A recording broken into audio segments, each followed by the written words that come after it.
मृत्यु के बाद क्या होता है, आइए मैं वो समझाता हूं। जब हम आत्मा निकलती है तो हमारी ये आत्मा निकल के कहां जाती है, बताइए किस में मिलती है?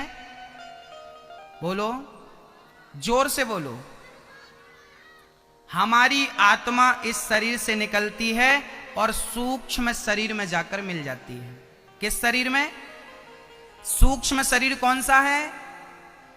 जो स्वप्न का दृष्टा है। सूक्ष्म शरीर क्या है? स्वप्न का। इस आत्मा, ये आत्मा निकलेगी और हमारे सूक्ष्म शरीर में मिल जाएगी। अब ये दो हो गए, सूक्ष्म शरीर और आत्मा। ये दोनों जैसे हम दो हैं पर एक दिख रहे हैं, ऐसे ये दोनों जाते हैं भगवान के पास। जब हम मरते हैं तो हम सीधा भगवान के पास जाते हैं। भगवान वहां हमें पानी पिलाते हैं, बिठाते हैं बढ़िया सिंहासन पे और बड़े प्रेम से पूछते हैं कैसी रही यात्रा 25, 50, 100 साल की। आप बोलते हैं मजे में थे, बढ़िया यात्रा थी। भगवान बोले आ गए, आप बैठो। अपने हाथ से भगवान पानी पिलाते हैं, प्यार करते हैं, आपको गले लगाते हैं, आपका दर्द हालचाल पूछते हैं। उसके बाद भगवान, वहां एक बहुत बड़ी टीवी लगी है, जैसे यहां पे लगी ना स्क्रीन बड़ी बड़ी, ऐसे वहां पे एक टीवी लगी है। फिर भगवान क्या करते हैं? आपकी मेमोरी कार्ड। कौन सी मेमोरी कार्ड?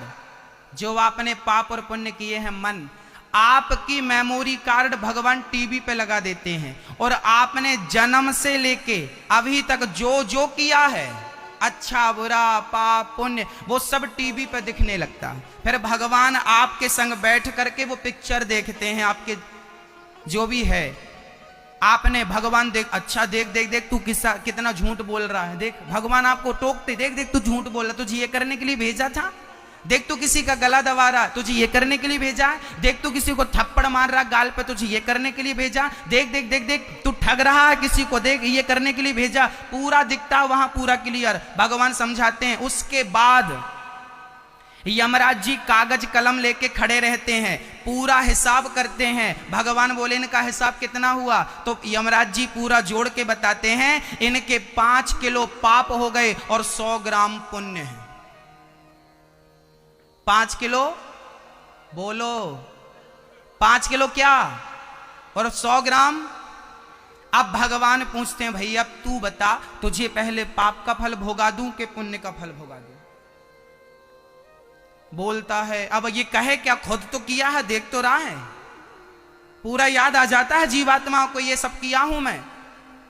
जैसे ही आप कहते हैं कि प्रभु मुझे पहले पाप भोगा दो, भगवान कहते हैं तू पहले पाप भोगना चाहता है? हाँ, ज्यादा पाप है ना, पहले पाप। जैसे ही पाप का नाम लेता है तो इस मृत्यु लोक में नाली का कीड़ा बन के आ जाता है, चमगादड़ बन के आ जाता है, सुअर बन के आ जाता है, कौआ बन के आ जाता है, बिल्ली बन के आ जाता है, कुत्ता बन के आ जाता है। ये सारी जो 84 लाख योनियां है ना, ये हमारे पाप का फल है।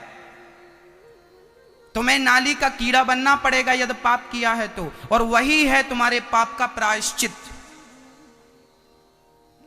और जब पूरा पाप तुम भोगा के 5 किलो पाप है ना, जब तक खत्म नहीं हो जाएंगे तब तक जन्म लो मर जाओ, जन्म लो मर जाओ, जन्म लो मर जाओ, पुनरपि जननम पुनरपि मरणम पुनरपि जननी जठरे शयनम, मरो जन्म लो मरो जन्म लो, ये चलता रहता। जब पूरा 5 किलो पाप फिनिश हो जाता है तो कितना पुण्य बचा है?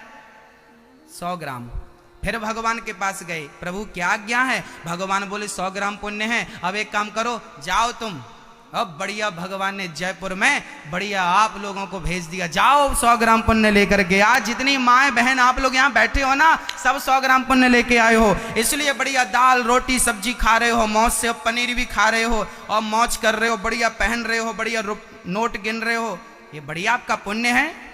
आपका पुण्य है तो आपको मानव का तन मिला, आपका पुण्य है तो आपको पहनने को अच्छे कपड़े मिल रहे हैं, आपका पुण्य है तो आपको खाने को बढ़िया रोटी मिल रही है। जयपुर में और लोग भी रहते हैं जिनको खाने की रोटी नसीब नहीं हो रही है, पहनने को कपड़े नसीब नहीं हो रहे हैं, रहने को मकान नसीब नहीं हो रहा। आपका 100 ग्राम पुण्य था इसलिए सब कुछ मिल रहा है, उन बेचारों का 10 ही ग्राम पुण्य था इसलिए फुटपाथ पे पड़े रहते हैं। किसी का 100 ग्राम पुण्य है तो आप जैसे दिखते हैं, जिनका 10 ग्राम पुण्य है फुटपाथ पे पड़े हैं, और किसी का 250-300 ग्राम पुण्य हो जाए ना तो वो टाटा बिरला के घर पैदा हो जाते हैं, सोने के झूले में झूलते हैं, सोने की चम्मच में दूध पीते हैं। कई बार एक सज्जन बोले गुरु जी हम पिछला जन्म नहीं मानते, हम अगला जन्म भी नहीं मान। हमने मत मानो, चूल्हे में जाओ। आपके मानने और ना मानने से होता क्या है भाई? मत मानिए ना, ये बात सच है, मैं इसका सबूत दे रहा हूं। यदि आप कहते हैं कि मैं पाप और पुण्य नहीं मानता, ठीक है, 2 मिनट के लिए मैं आपके संग सहमत हूं, परंतु ये बताइए, एक ही दिन में 2 बच्चे पैदा होते हैं, एक ही दिन में एक ही मुहूर्त में 2 बच्चे पैदा होते हैं। हां, एक बच्चा बड़े आदमी के घर पैदा होता है, सोने की चम्मच में दूध पीता है, सोने के झूले में झूलता है, और दूसरा बच्चा फुटपाथ पे पैदा होता है। मम्मी एक साड़ी का पल्लू इस पेड़ पे बांधती है, साड़ी का दूसरा छोर उस पेड़ पे बांधती है, उस साड़ी का झूला बना के झूलाती है। अब बताइए, एक ही टाइम पे 2 बच्चे पैदा हुए, उन बच्चों ने जन्म लेते ही कौन सा पाप कर लिया जो फुटपाथ पे पैदा हुआ, और दूसरे बच्चे ने कौन सा पुण्य कर लिया जो अमीर के घर पैदा हो गया? आप बताइए। एक ही समय पर 2 बच्चे पैदा होते हैं, एक अमीर के घर, वो पैदा होते ही अमीर बन जाता है, राजकुमार बन जाता है, और एक गरीब के घर पैदा होता है तो बदनसीब हो जाता है। ये बदनसीब है, सोने की इसे झूला भी लोहे का नसीब नहीं हुआ। अब बताइए ये क्या है? ये पिछले जन्म का तुम्हारा पुण्य था। यदि 100 ग्राम पुण्य था तो बढ़िया जीवन मिलेगा, पुण्य थोड़ा कम था, थोड़ा हल्का वाला मिलेगा। भाई मार्केट में हर प्रकार की चीज मिलती है, आपका तो बजट बताओ, आपका बजट क्या है? 5,000 की भी टीवी मिलती है, 25,000 की भी टीवी मिलती है, 50,000 की भी मिलती है, लाख रुपए की मिलती है, आपका बजट बताओ। बस मेरी मां, आपको यहां इस जन्म में जो भी कुछ मिला है ये पिछले जन्म के पुण्य से मिला है, इसलिए कहता हूं कि पुण्य करते रहिए। शास्त्र कहते हैं बाढ़ है, एक कहावत हमारे भारत में प्रसिद्ध है, बाढ़ है पूत पिता के धर्मा। एक बार बोलिए आप, बाढ़ है पूत पिता के धर्मा। इसका अर्थ जानते हैं? इसका अर्थ होता है कि बाढ़ है पूत मतलब बेटा जो तरक्की करता है ना, पिता के धर्म से करता है। यदि माँ बाप धर्मात्मा होते हैं तो उनके आशीर्वाद से, उनके धर्म के प्रभाव से बच्चे अपने आप तरक्की कर जाते हैं, अपने आप तरक्की करते हैं। तो आज आप जितने लोग तरक्की कर रहे हैं ये आपके माँ बाप का आशीर्वाद है। और आज आप अच्छा कर्म करेंगे, पुण्य करेंगे तो आपके बच्चे तरक्की करेंगे, बढ़ेंगे। इसलिए आपका किया हुआ पुण्य, आपका किया हुआ पाप ही आपको भोगना पड़ेगा।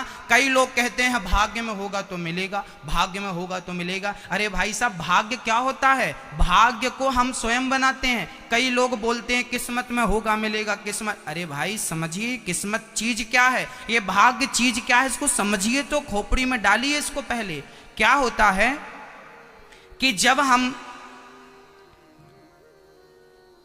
वसीयतनामा तैयार करते हैं तो क्या होता है, वहां पर ना एक टाइप करने वाला होता। आजकल तो, पहले के जमाने में मशीन होती थी, खट खट खट खट टाइप करना पड़ता था। वहां पे आपके 100 रुपए के स्टाम्प पे आपको बोलना पड़ता था, साहब ये लिख दो, फलानी जमीन, फलाना प्लॉट, फलाने बेटे के नाम। वो लिखता जा, आप जो बोलेंगे वो लिख देगा।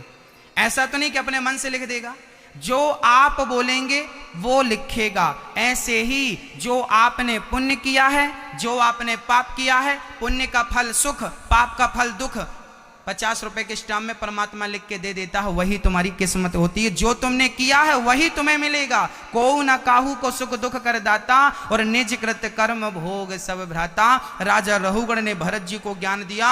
राजा रहुगण चरणों में गिर पड़े, महाराज मैं कितने अज्ञान में जी रहा था, आज अज्ञान का अंधकार समाप्त कर दिया और मुझे नई किरण दिखा दी, नई रोशनी दिखा दी। बोलिए भक्त वत्सल भगवान की।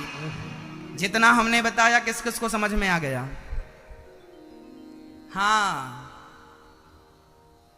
हमें भोगना क्या पड़ेगा? हमारे अपने ही कर्मों का